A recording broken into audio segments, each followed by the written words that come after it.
In 1958, director Alfred Hitchcock and star Jimmy Stewart gave the world a dizzying thriller that enslaves a man to a dissipating dream. In 2023, we take a second look at Heaven Hill's most famous wheated bourbon.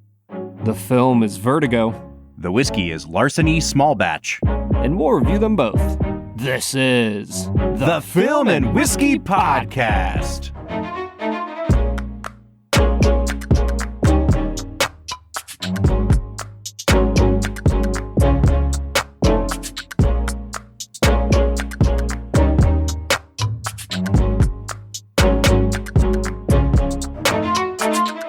Welcome to the Film and Whiskey Podcast, where each week we review a classic movie and a glass of whiskey.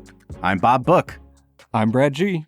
And today we are looking at what was once dubbed the greatest film ever made, Alfred Hitchcock's 1958 masterpiece, Vertigo. And we're here to tell you that it is hot garbage. What a terrible film.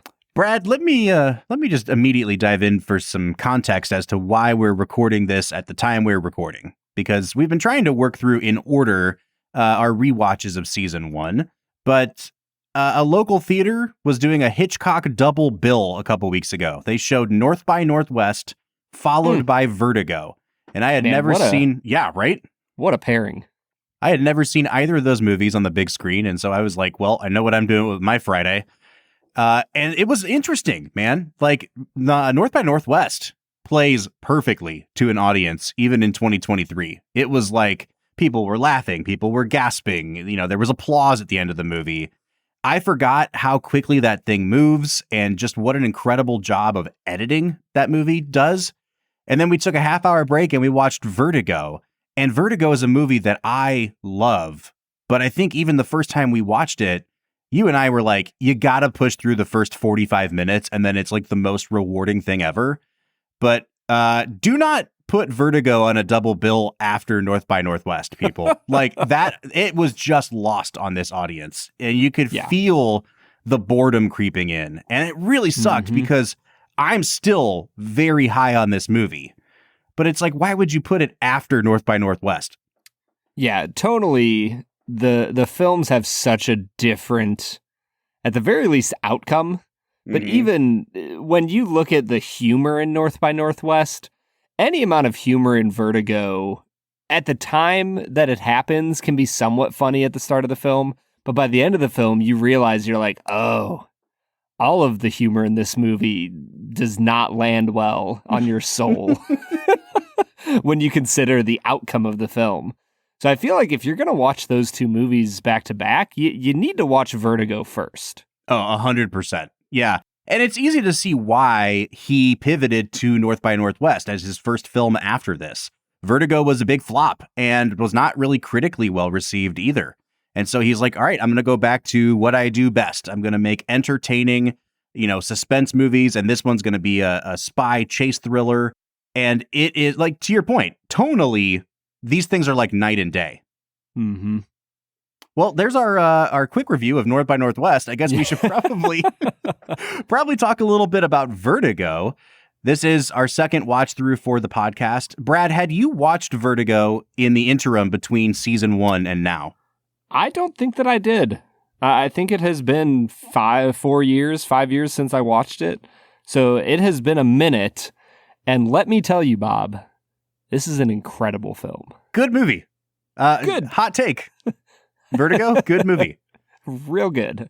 So it's been marinating in your brain for the last 5 years. And I guess one of my questions, if I can be honest with you, man, I did not expect you to like Vertigo as much as you did. Like, it's a much slower paced, kind of mournful, really dark, kind of disturbing movie. Not like a North by Northwest, not like a Rear Window even. And so I was really shocked when you came into the recording studio back in season 1 and gave this movie a 10 out of 10. So when you think back, like, what about it worked for you on that first watch? And are those still the things you latch onto now on a second watch? I'm sure I mentioned it back then, but it was not actually my first watch. I had seen Vertigo before I watched it for the podcast. Okay. And I think that for me, the things that have stuck with me each and every time I watch it is the depth of the fall to which Jimmy Stewart endures, and how, I don't know, man, the way that Hitchcock captures psychological trauma, and he captures the dangers of a twisted desire, a perverted desire. I don't think anybody has ever done it better than what Hitchcock does here.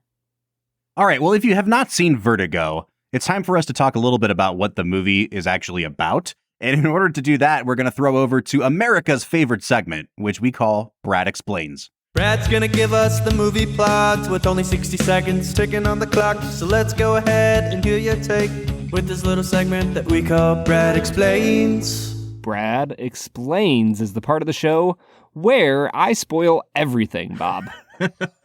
You certainly do, man. We're going to give you 60 seconds to break down the plot of this movie, which you have now watched for at least the third time. This is old hat to you at this point, right? Mm-hmm. It sure is, Bob. So you've got 60 seconds on the clock, and you've used the key word here, spoil. Brad, you are going to give away everything about this movie that you could fit into a minute. So if you have not seen Vertigo, first of all, what are you doing? It. Yeah. Yeah. Like, just stop here, go watch it, and then come back, because I don't know. I feel like this is one of those movies where you could probably know the spoilers and it would still work because it's not about the spoilers. Yeah. But also, don't do that to yourself. Yeah, I mean, Hitchcock even said to Kim Novak at one point in the filming of this, it's not about like what's happening on screen. It's about what people see on screen, the visuals of the movie, the feel of the movie. And so I think that to a certain point, the plot of this film kind of falls to the side of the feelings that it invokes in you. Well, let's see what feelings it invoked in you, Brad. You have 1 minute on the clock, and go. Vertigo is a film about a police detective in San Francisco who is tasked by an old college friend with following his wife around. He's not suspicious that she is cheating on him. He is worried that she is possessed by the ghost of a woman who committed suicide. Jimmy Stewart's character, Scotty, continues to follow her around, the wife played by Kim Novak, and eventually comes to believe that she truly is indeed possessed by this ghost. He follows her until she goes up into this bell tower, and he is unable to follow her because he has vertigo and is unable to make the ascent fully. He watches her jump off the tower, and he falls into a state of depression, which his on-again, off-again girlfriend is unable to bring him out of. Mm-hmm. Upon recovering, he is in the streets, sees his old girlfriend look-alike, and tries to turn her into this woman that he once loved. When he realizes that she was an actor playing the role of the wife, he calls her out on it, and they fall in love, kind of, and he's angry, and then she falls off of a bell tower because the specter of death looks at her. The end. I like how you could sense that the minute was almost up, and so you just started giving bullet points, but they're like... They don't seem to logically flow. You're like, oh yeah, they fall in love and everything's good. And then also she falls off a bell tower because of ghosts. She sure does, man. Well, I mean, I will say there's like a few famous shots from this movie. I don't know if this is considered one of them, but when the nun walks up into the bell tower, she looks like death itself. Yeah, it's pretty great. He has her shadowed perfectly. The lighting is immaculate. Woo! Man, that'll give you chills. I've been trying to think about what the best entry point into talking about this movie is, because this is trying to do a lot on a really high level. And it takes a long time for this movie's pieces to fall into place. Like it opens with this chase across rooftops where Jimmy Stewart's character, a police detective, is chasing a perp, and him and this other cop don't quite make the jump over to this other building, and then the cop tries to save him. It's basically the Matrix. Right. The cop falls to his death, and that induces Jimmy Stewart's, is it agoraphobia? Agoraphobia? No. Acrophobia. Acrophobia, that's right. Fear of heights, which gives him vertigo. Now, this comes up a couple times in the beginning parts of the movie, and then that plot thread is pretty much dropped, and it seems like it's only there to establish that he is now kind of forced into early retirement from the police force. His old college buddy that he hasn't seen in a long time is then like, hey, how about a ghost story? And for a really long time, it seems like this movie is truly toying with the supernatural, that this person might actually be being possessed by a dead person. And this is something we've never really seen from Hitchcock. You know, there's always some sort of elaborate scheme, a la Dial M for Murder, right? And so you don't really think that it's going to go the supernatural route, but everything that's happening on screen suggests, oh yeah, this lady might actually be getting toyed with from the beyond. She falls to her death, and then you're like, well, where is this movie going now? And it's not really until the last, 30 minutes of the movie, Brad, that all of these sort of disparate threads fall together. And I guess that's where I want to start, is there's not a lot of movies that require this much patience before it all makes sense.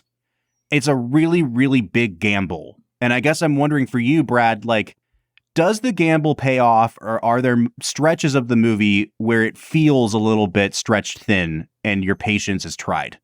Man, that is interesting. I think that the reason the long stretches of Jimmy Stewart following Kim Novak work is because of the soundtrack. Mm-hmm. Like the score for this film is so haunting and elegant and beautiful that you find yourself drawn into the world of Jimmy Stewart and the mystery that he's trying to unravel. Mm-hmm. Right? Like there's a reason he's chosen as a detective. Like the whole purpose of this film is, if you're in the shoes of Jimmy Stewart, you also are playing the role of detective, trying to figure out what's actually going on here. Yep. And as you follow her around, as you go to the bay and she jumps in the water, and as you go to the sequoias in the national forest, like you get this strange sense of a dreamlike quality that this chase is taking on, that it moves so slowly and yet everything feels so important, and like anything might be a clue to unraveling the entire mystery. Mm-hmm. And for me, that kept me at the edge of my seat. Yeah, I mean, like I said, it's really high risk, high reward, because Hitchcock is kind of counting on you, the audience member, being like, what the hell is going on? And as a result of me not knowing what's going on, I want to know more. I want to figure this out. As opposed to, I can't tell what's going on, and therefore I'm going to turn this movie off after a half hour. Mm-hmm. And I think that, to be fair, the people that this movie does not work for fall into that latter camp. And I can't necessarily say that I blame them. Like, the movie works for me, but there really is a sort of active participation in the detective part of things. Mm-hmm. That if you want to be given the information, this movie is not going to reward you with that until the very end of the movie. You have to be wanting to go down the rabbit hole with Jimmy Stewart. Yeah, this is easily not second screen material. No, not at all. I mean, I guess like some of those long drives through the sequoias, you could probably check your email if you really need to. Yeah, maybe. Maybe. All right, let's talk performances here, because they're really interesting performances. Like, you've got one person is playing multiple characters, technically. You've got Jimmy Stewart with perhaps the weirdest character arc in movie history. Like, at the end of the movie, these people are just not the same people they were at the beginning. And yeah, let's start with Jimmy Stewart. This is the opposite of a Jimmy Stewart role in terms of what we're used to seeing. And part of what I love about him, and Henry Fonda would do this once in a while too, is he would not just play against type, but he would use his trustworthy persona to then play against type and like really plumb the depths of like the darkness of the human soul. And I feel like it's so much more disturbing to see it happen to Jimmy Stewart than it would have been a Cary Grant or whoever it might have been that Hitchcock would have worked with. Like, when you see it happen to the most likable guy in the world, it gets under your skin, because you start to feel like, oh, that could be me having this sort of mental collapse and obsession. Yeah, Humphrey Bogart would not have been good in this role. You know what I mean? Like, you would believe him as a grizzled, angry, ex-retired cop who's like kind of falling into madness. Jimmy Stewart, though, you're like, oh, this is Jimmy Stewart. He's like flirting with Midge and down to earth, and like, oh man, he had to quit the force. That's too bad. And like the descent feels that much greater. Like, if this was remade, the only person who could play that role is like Tom Hanks. Mm-hmm. Right? Like to see Tom Hanks there's descend something into about madness. there's something about Hanks though too that he's tried this kind of thing before. Like he did Road to Perdition where he played a hitman. Mm-hmm. And like I love that movie and I will still say like nah, he was probably miscast. Like he can't get there. And it's nothing against him, but I think that makes it all the more miraculous that Hitchcock could go there with Jimmy Stewart and that Stewart allowed himself to be taken there. Oh, do you think that's Hank's fault, or do you think that he just doesn't have a Hitchcock on the other side of the camera? I don't know, man. I think at some point it's like do you think a David Fincher could pull that out of Hanks, the descent into darkness? I don't know. That's a great question. You know, I'm thinking about, you said Bogart couldn't have played this role though. I think Bogart probably could have. I see a lot of Casablanca Bogart here, like where he is like absolutely tortured at the sight of seeing her again. And I'm like, I think Bogey could play it, but it would be a much more like physical and dangerous kind of role. Whereas like when you see Jimmy Stewart start to like throw her around the bell tower at the end of the movie, you're like, oh, like this guy has absolutely snapped. Jimmy Stewart doesn't treat women like that. Not even there. Like when they're in her hotel room and he has his hands like tremblingly grasping at her neck and like cheek and face, you're like, he's either about to like passionately neck her or he's going to wring her neck. Yeah. I'm not really sure which one's going to happen. That was a fun sequence to watch in the theater. Not because it's fun. It's super disturbing. Like talk about Fincher level stuff. Bob's a big fan. But from the moment he meets Kim Novak's second character, right, on the street, and then Judy, and then immediately starts trying to make her over. And it's a great, we'll talk about the way the script is set up, because if they didn't have a very crucial scene showing Judy's past, then you'd be like, why is she going along with this plot? This man is a creep. But there's nothing she can do that will make Jimmy Stewart fall in love with her until she looks exactly like, not Carlotta. What's that? Madeline. Yeah. And, you know, she finally gets her hair done and she buys the suit and then she comes out of the elevator and her hair's down. And like the ladies behind me at the immediate rejection and disapproval from Jimmy Stewart are just like, like it was so funny to hear how disgusted they had become with him. And it's really cool because the way this movie is set up, like Jimmy Stewart's the hero and then all of a sudden he is the villain and you are actively rooting for the other person. And then in the last scene, the wires get crossed so much that you don't really know who you're rooting for or if you're rooting for both of them. It's just a really, really messed up movie. I love it so much.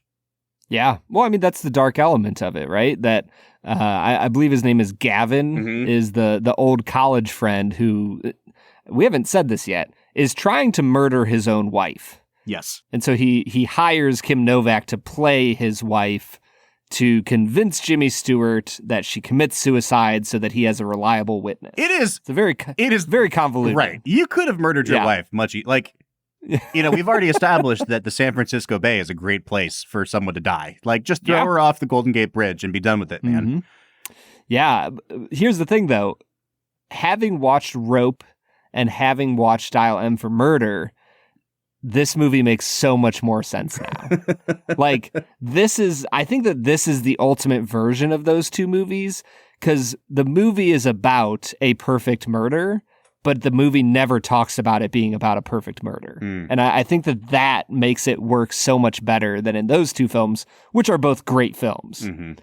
So the source material for this book, it's from a book called From Among the Dead. It's a French book, and the authors of that book also wrote a novel prior to that Hitchcock had tried to adapt. He was unable to secure the rights. The rights went to this French filmmaker, Henri-Georges Clouzot, who made a movie called Diabolique. And Brad, if we ever get to watching more foreign films on this podcast, Diabolique is a freaking banger. It is so good.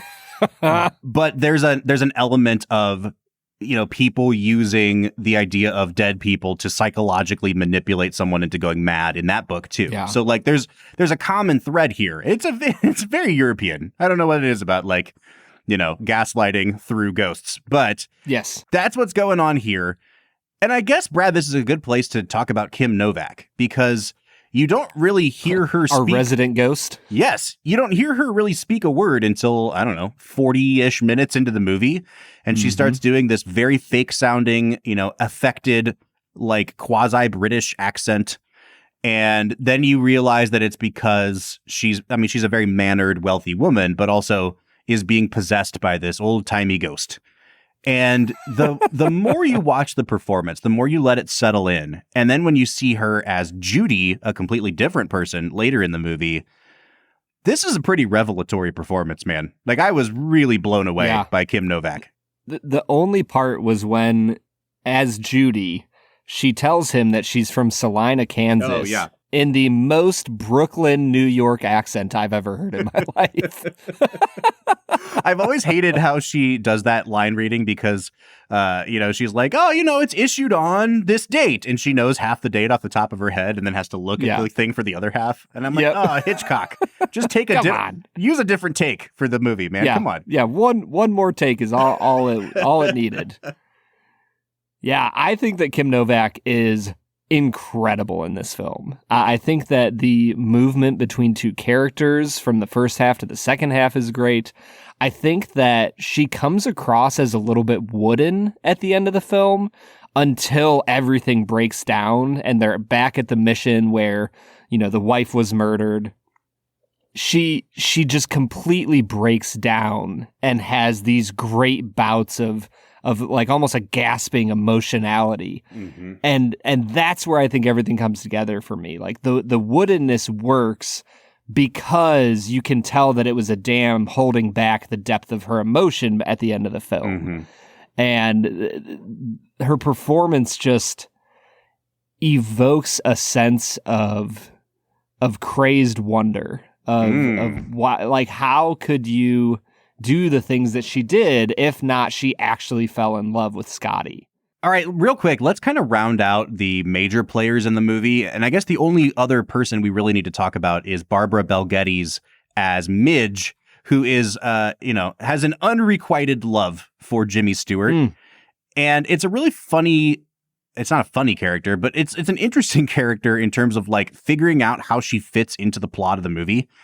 Because if you take a reading of the movie that this is just about obsession and someone looking in the wrong place for love and all that, then I think the character makes sense, right? Like she's right there and Jimmy Stewart's not noticing her.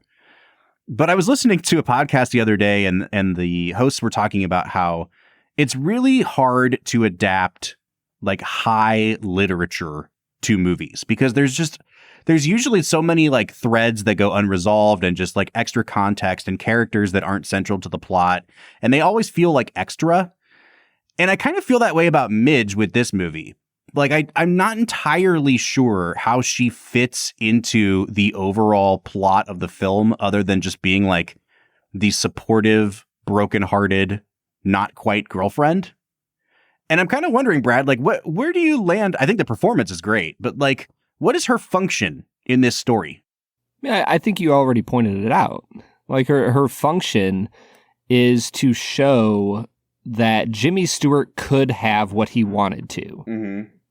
And that's such an important concept in the theory of this film.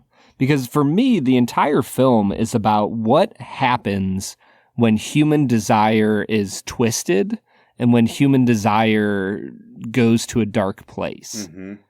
And how willing we are to go to the depths of darkness in our soul based on a twisted desire. Mm-hmm. And I think that if you don't have Midge in this film, then you might understand why he goes after her. But at the end of the day, if he's looking for love, if he's looking for a beautiful woman to spend the rest of his life with, if those were the things that he wanted, then he can have them. She's right there. Yeah, that's a good point. She's right there. And yeah. I think that makes her kind of the linchpin for the story. Mm-hmm. Yeah, I mean, I think about, I hate to be a Nolan bro, but one of my favorite Nolan films is Oppenheimer. And I've seen Oppenheimer, 5-6 times at this point. And it's like, to me, it's like simultaneously his greatest accomplishment and also like the most 9 out of 10 movie I've ever seen.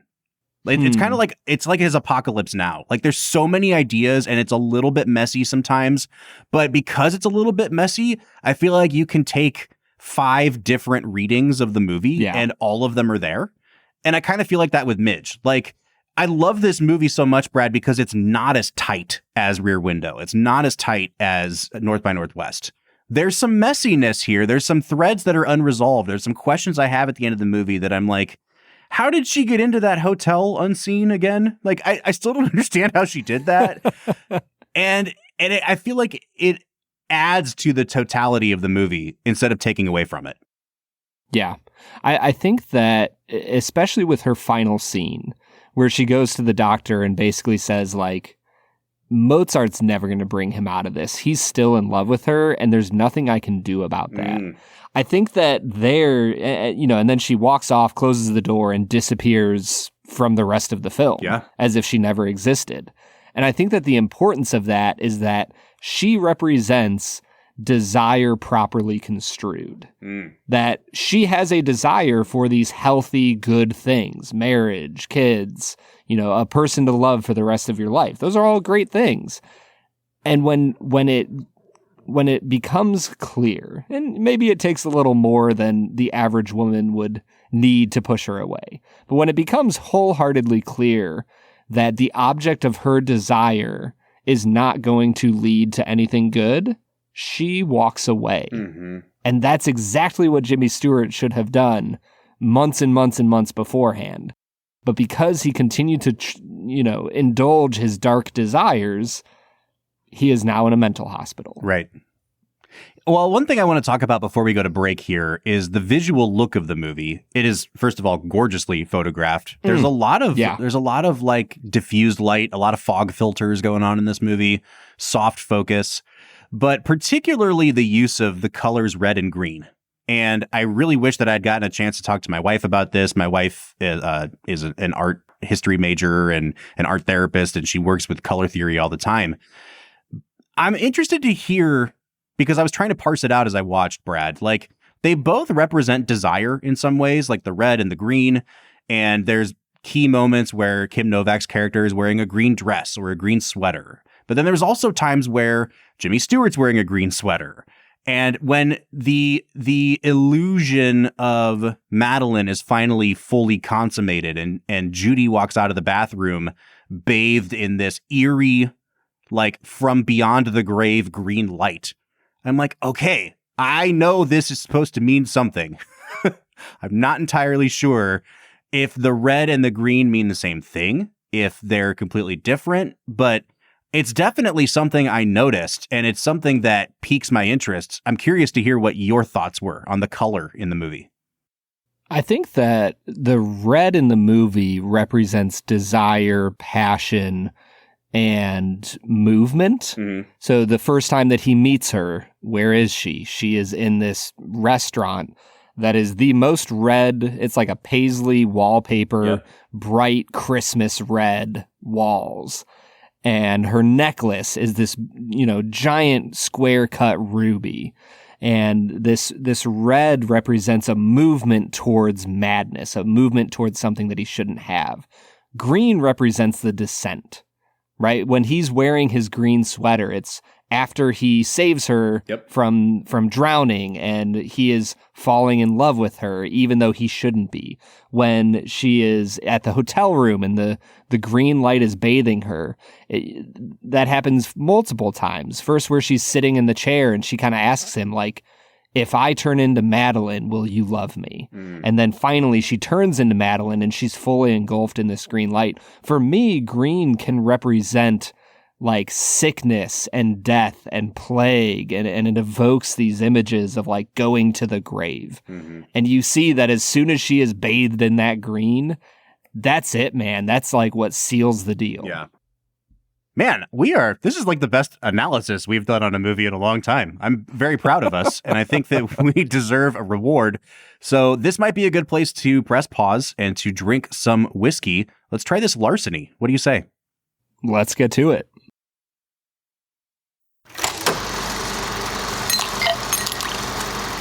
All right, so today we are checking out Larceny Small Batch. This is a very popular whiskey from Heaven Hill. It is their kind of, baseline level wheated bourbon.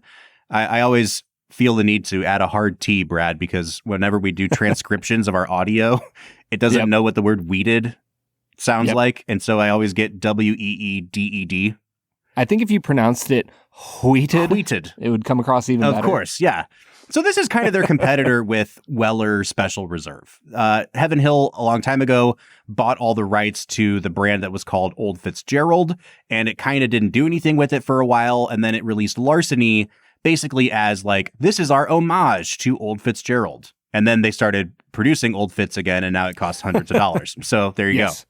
But Larceny is the people's wheated bourbon. The mash bill is undisclosed, but the proof on this is 92 proof. It is non-age stated, so we know that the youngest in here is at least 4 years old. Brad, I am very excited to try this again because I remember not being a huge fan of this. And I know that the Larceny barrel proofs now are like all the rage, but I've never pulled the trigger on one because I remember not liking the 92 proof version. Which is wild because you are a noted wheated fanatic. Big fan of wheat. All right, dude. I don't have much more to say. Let's go ahead and dive in. What are you picking up on the nose of this Larceny Small Batch? This nose is really pleasant. There's some caramel. There's some simple syrup. It's definitely a little more corny. It's got a little bit of a raw corn feel. And the note that I really enjoyed the most was it really smells like a little bit of melted, salted butter. And I liked that. It was pretty good. I'll give it a 7 out of 10 here. Yeah, I like this a lot, actually. This is much less astringent than I thought it would be. Like, it's not harsh at all. There's some good peppery notes to it. There's just a hint of oak. You get that wisp of, like, the cherry cola thing that we like on our wheated bourbons. I get a lot of citrus and particularly orange on this. Like, it's kind of like if we could make an old-fashioned out of our favorite wheated bourbon. Yeah. This is in a good spot. You know, again, I know in the back of my head, this is like a $30 bourbon, so I'm not expecting anything mind-blowing, but this is significantly better than I was expecting. I'm going to give it an 8 out of 10 on the nose. Yeah, and the palate has a really nice, that corniness and butter continued for me, so I just called it buttered corn, or like corn on the cob. There's some cream of wheat flavor going on here, and I got a little bit of vanilla extract, like a little bit artificial, but a nice flavor. And I think I would come up just a little bit from the nose here. I think it's a solid tasting whiskey that I'll give a 7.5 to. All right, so I just had my first sip, and I can see why I didn't like it the first time, but I am going to come up on it this time. It tastes like a really good wheated bourbon was then mixed with a batch of stuff they needed to get rid of. And they tried to blend some of the harsher edges off of it by introducing good stuff. The master distiller at Larceny is like, he found me out. You bastard. The very tip of my tongue, it's just sugar water. Like there's not much there. And then it almost immediately gets this note of like heavily, heavily charred oak. That's like, oh gosh, we over oaked this batch. And all through the tasting experience, underlying it is this almost bitter, burnt note. But then you get the really pleasant, again, like old-fashioned notes. I get bitters on this. I get orange on this. I get cherry on this. It's really, really nice.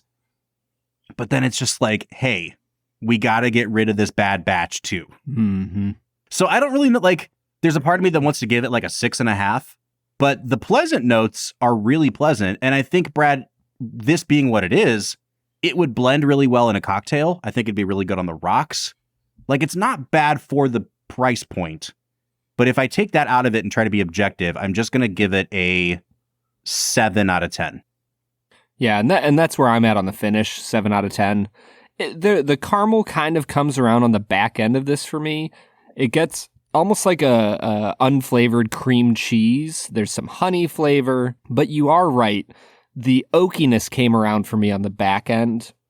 And I think that this is just a solid, decent whiskey. I'll go ahead and give my balance score here too, and then you can get both of yours. I think this is a 7 out of 10 on balance. Like, there's nothing crazy here. It's just kind of pretty good, solid whiskey from start to finish. Mm-hmm. Yeah, I'm going to give it a 6.5 on the finish. It does remind me, you said honey. It kind of reminds me of like a honey liqueur or like a, what's that crappy German one? Barenjäger. Like the, just like, very kind of pleasantly honeyed, but a little bit artificial. It still has those notes of like being too over oaked. So it's just a 6.5 for me on the finish. On balance, I'm with you. I'm going to give it a 7. And that takes us to value. Now, currently, Brad, in the state of Ohio, what will a 750 ml bottle of this cost you? It says on our website that it is on sale for $27.99, but I did score it on the MSRP $29.99. All right, so it's a $30 whiskey. That's kind of what I expected. I think when we first started doing this podcast, this was closer to like $24 or $25. It's not a bad $30 whiskey. I'll give it a 6.5 again. Yeah, I give it a 7.5. Okay. I think for me, I didn't get quite the bitterness that you are experiencing. And so I think at $30, this is about what you should expect. Like, I think this is a solid benchmark for what you're drinking at the $30 range. Bob, I came to a 36 out of 50. I'm at a 35 out of 50. So we're averaging a 35.5 or a 71 out of 100. I think that's a good place for this. 35 is where we normally start recommending that you try it or buy it. I absolutely would give it my stamp of approval to just go ahead and buy a bottle. Like, it's a really good mixer, especially for people that that are willing to try a whiskey cocktail but don't want anything that's too high proof. I actually think that some of these like darker, bitter, charry notes would hold up really well in an old fashioned or, a Manhattan or something like that. So yeah, I'm going to go ahead and say buy a bottle of it. Yeah, I would say that too. I think that this is a bottle that anybody would be happy to have on their shelf. All right, man. Well, going from that to a movie that I am happy to have on the shelf behind me here, let's get back into talking about Vertigo. What do you say? Let's get to it. All right, everybody, that was Larceny Small Batch Wheated Bourbon, a whiskey that I don't know if I would feel comfortable stealing, Bob, but I will drink it. No, I am not committing Larceny to acquire this, but yeah, offer it to me for free, and I'll down a shot of it anytime. Easily. Next up on the docket, though, we have Canada's favorite segment, 2 Facts and a Falsehood. Brad is gonna try to stump you, Bob. 2 are right and 1 is wrong. 2 facts and a falsehood. 2 Facts and a Falsehood is the part of the podcast where Brad presents 3 items to me as fact about the making of this movie, one of which is a complete lie that he has invented, and it's my job to guess which one that is. Brad, you keep thinking you got me this season, but I keep clawing my way back. Yeah. As with most seasons, it seems like we both have each other's numbers pretty evenly. Yes, it's a nice rat-a-tat that we have going back and forth here. So, are you rat or are you tat? Oh, I got to be tat. Okay. Yeah. Even though I'm the one with tattoos and you do not. I mean, I think I just give off a tat vibe, What a tatty kind of guy. All right, man, hit me with your 2 facts and a falsehood. So wait, are you saying that I'm a rat then? I mean, that was the implication, yes. If the movie of my life ended, there'd be a rat sitting on the balcony. You could just think of it as like, you are Ratatouille. Ooh. And then you're destined for greatness. Can I be Rakakuni? All right, man. Give me your Fact 2 facts and a falsehood. Fact number 1. During one take of the final scene of the movie, Jimmy Stewart accidentally tripped and fell off the bell tower after Kim Novak.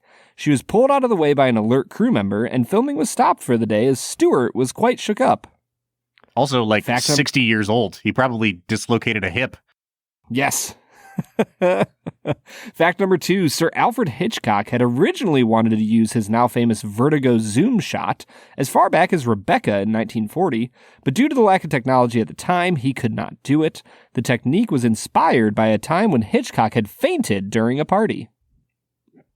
Fact number 3, Kim Novak already had a reputation for being difficult, so perhaps it was not a surprise when she refused to show up for work one day. She was on strike for more money from her home studio, Columbia Pictures, who was paying her $1,250 a week, even though they were receiving $250,000 for her loan out for this and one more movie. The ploy worked, and Novak got a raise. Good for her. I hope that's a truth. Stick it to the man, Kim Novak. Huh. I don't remember hearing anything about Jimmy Stewart falling out of the bell tower, but let's just assume that could be true for now. Number 2 is interesting to me. It sounds very plausible. It also sounds like something that Brad would invent. I just feel like I know you, Brad. I'm willing to stake my reputation on number 2. I think I'm going to say number 2 is the falsehood, but I am also 78% certain I'm wrong. So what you're saying is you're 78% certain that you don't actually know me. Correct. Okay, just making sure. The thing is, Bob, you 100% do not know me because number 2 is not the falsehood. Oh, man. Which one was false? Number 1. Oh, nice. Okay. Yeah. Yeah. I guess they probably had Jimmy Stewart strapped into a harness or something. They had him on a strap-on harness, Bob? Yikes. All right, well, Good luck. Let's steer out of that because I really don't want to start talking about that on this episode. You know, I think, Brad, when I try to put this movie in context, I see a lot of people that are just talking about like, oh, this is a movie about obsession. This is a movie about blah, blah, blah. And like, yes, it is. But I think there's so many more complex things going on in the way the story of this movie is told.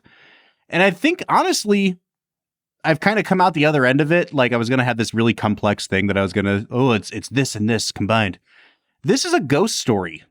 This movie is a ghost story. And like, I really think that's the best way to think about it, because for the first half of the movie, you're truly trying to piece together whether there is something supernatural going on here. And, you know, this woman commits suicide and you really don't have any easy answers. And Jimmy Stewart is now like in a mental hospital and is just a shell of himself when he emerges.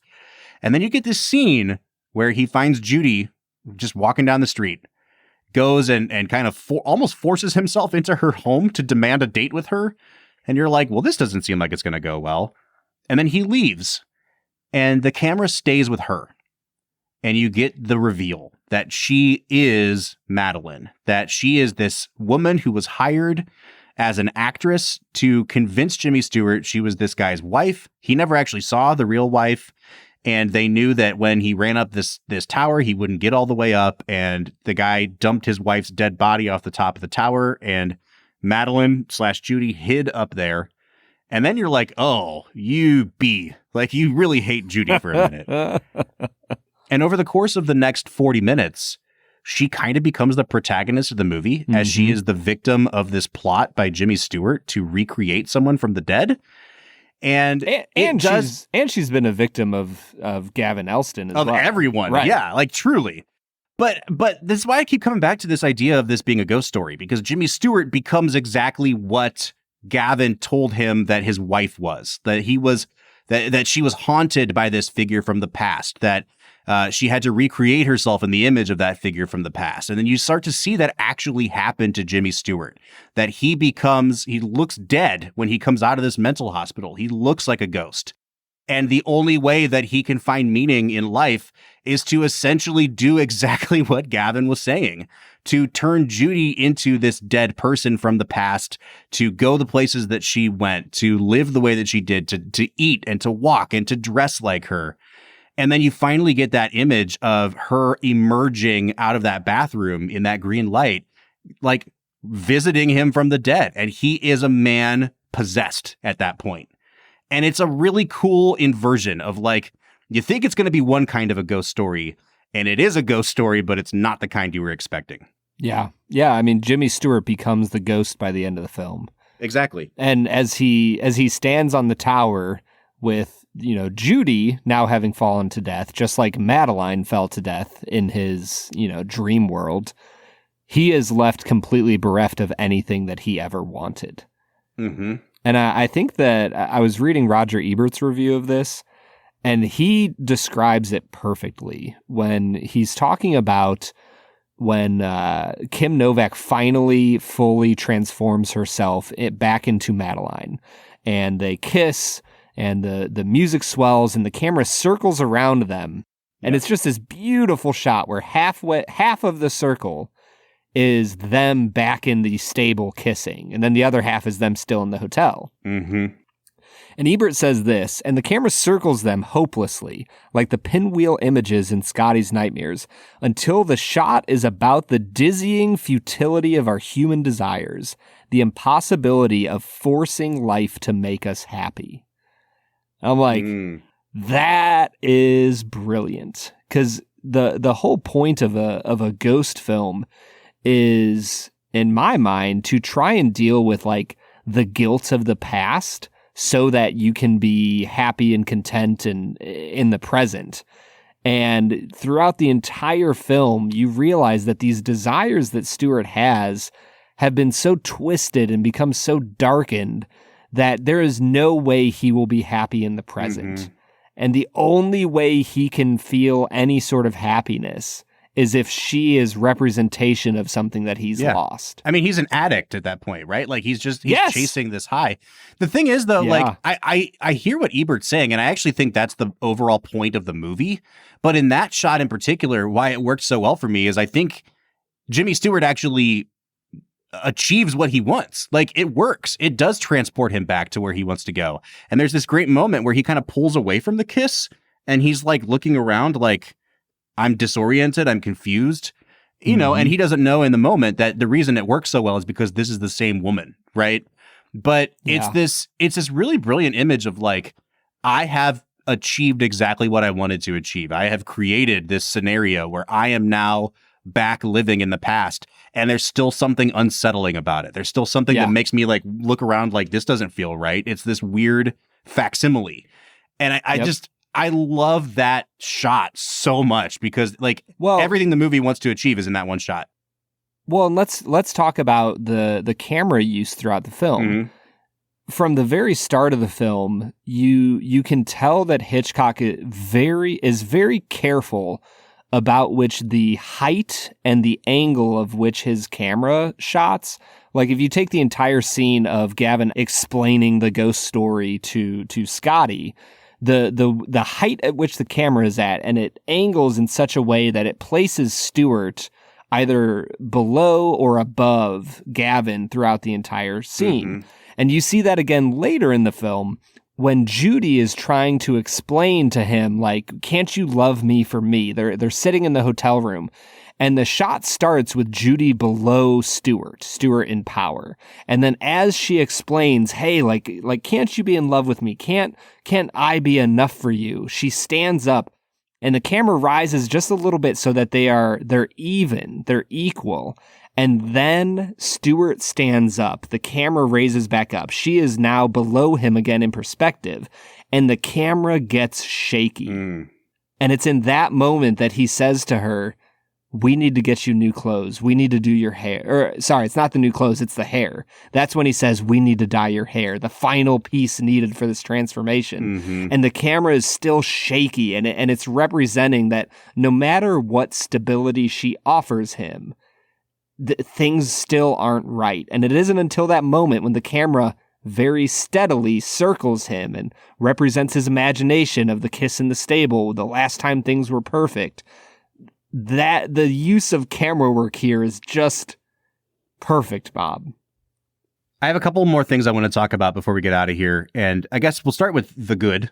That last scene where they go up the bell tower together and he is manhandling her and just, go up the stairs, Judy.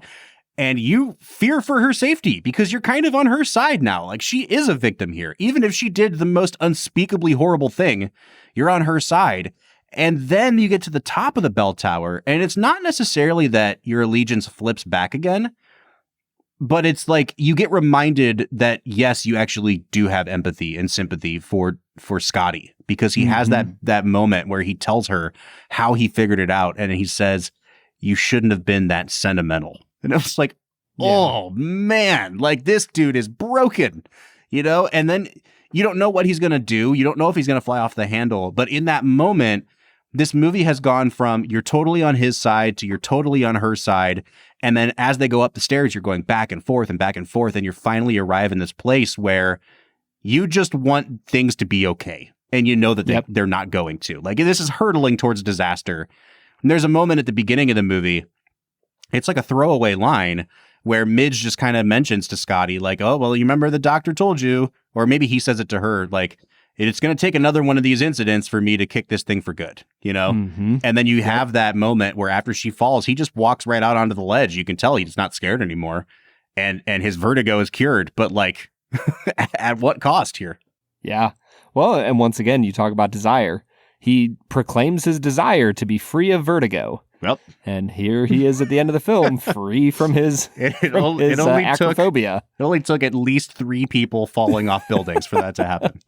Well, and to get back to that final scene, though, there is just one slight moment where they kiss, and it seems like they have reconciled and the haunted specter of his past has been dissipated, and maybe they could fall in love with each other. Oh, no, wait, they can't. She fall off the building. Oh, man. So I won't put this in the episode, but the ladies behind me at the end of the movie, the nun comes up and scares her and she falls off, and then the movie's over. Like, it's immediately over. Yep. And this lady behind me was like, that's right, that goddamn nun. That goddamn nun. It was really funny. I can't not think of that now. I don't even know what that means. I don't either. I think she was a little bit drunk by the end of the movie, but it was great. Yeah. That's incredible. All right, man. Let's talk one more scene. The dream sequence. The very famous dream sequence from this movie does not play well with a theater audience in 2023. What are you talking about, Bob? When Jimmy Stewart's disembodied head started floating around, there were audible laughs. Yeah. And I think in the context of the movie, like, it still really works. Like, the function of it works. But it's getting kind of hard to defend, like almost 70 years on, you know? Yeah, I mean, I'll say this. When I watched this film as like, I don't know, probably like a 15-year-old, it terrified me. I was not a fan of the dream sequence.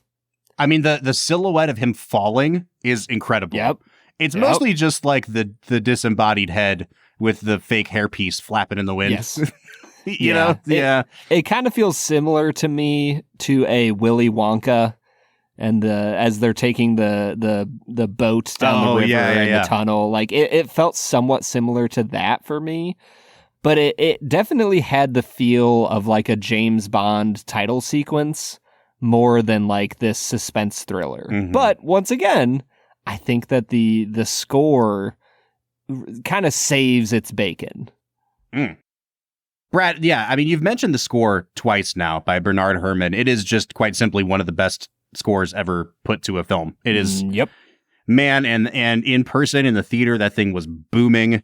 It is lush and suspenseful and dark and, you know, like everything you could possibly want out of a movie score. And I feel like it's pretty much like wall-to-wall music for almost the whole movie until that final, they get up to the top of the bell tower at the end of the movie and the soundtrack cuts out. Yeah. Like he's dragging her up the stairs and it's really suspenseful. And then all of a sudden it's just silent again. And I think that once again, this is where Hitchcock and his genius comes in, because he knows exactly when the music is beneficial and then he knows when the music is going to take away from something. Yeah. And it's just haunting. Like it sticks in your brain.